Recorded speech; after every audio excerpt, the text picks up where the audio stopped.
35वां theory सवाल, cash flow statement और fund flow statement में फर्क बताना है। 6 फर्क।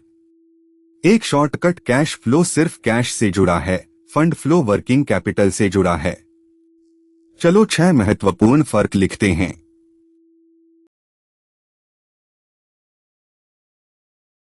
पहला फर्क, आधार। कैश फ्लो सिर्फ कैश और कैश इक्विवेलेंट की बात करता है। फंड फ्लो वर्किंग कैपिटल की बात करता है, current asset minus current liabilities. Cash एक चीज है, वर्किंग कैपिटल पूरा चक्र।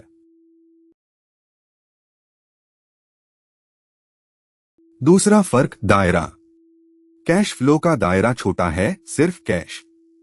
फंड फ्लो का दायरा बड़ा है, पूरे वर्किंग कैपिटल को कवर करता है। इसलिए फंड फ्लो ज्यादा बड़ी चीज से जुड़ा है।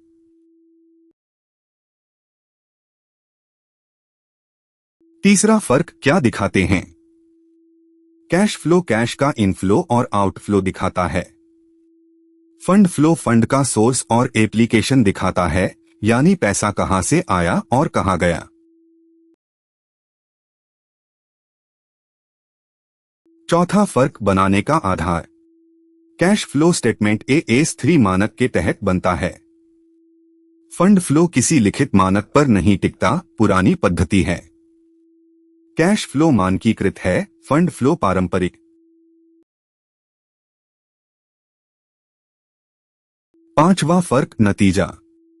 कैश फ्लो आखिर में क्लोजिंग कैश बैलेंस निकालता है। फंड फ्लो वर्किंग कैपिटल में हुए बदलाव को समझाता है। दोनों का अंतिम लक्ष्य अलग है।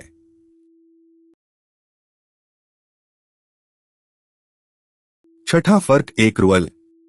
कैश फ्लो क्रेडिट और एक्रूअल बातों को नजरअंदाज करता है, सिर्फ असली cash. Fund flow current asset और क्रेडिट आइटम को भी शामिल करता है, पूरा चक्र। इसलिए फंड फ्लो आर्थिक हालात की बड़ी तस्वीर देता है।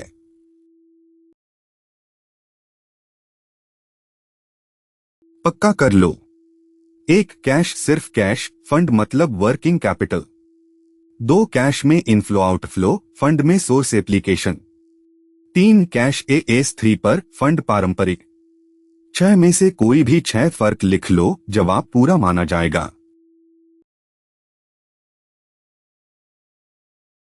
कैश फ्लो और फंड फ्लो का फर्क समझ आ गया, और यही था आखिरी थियरी सवाल।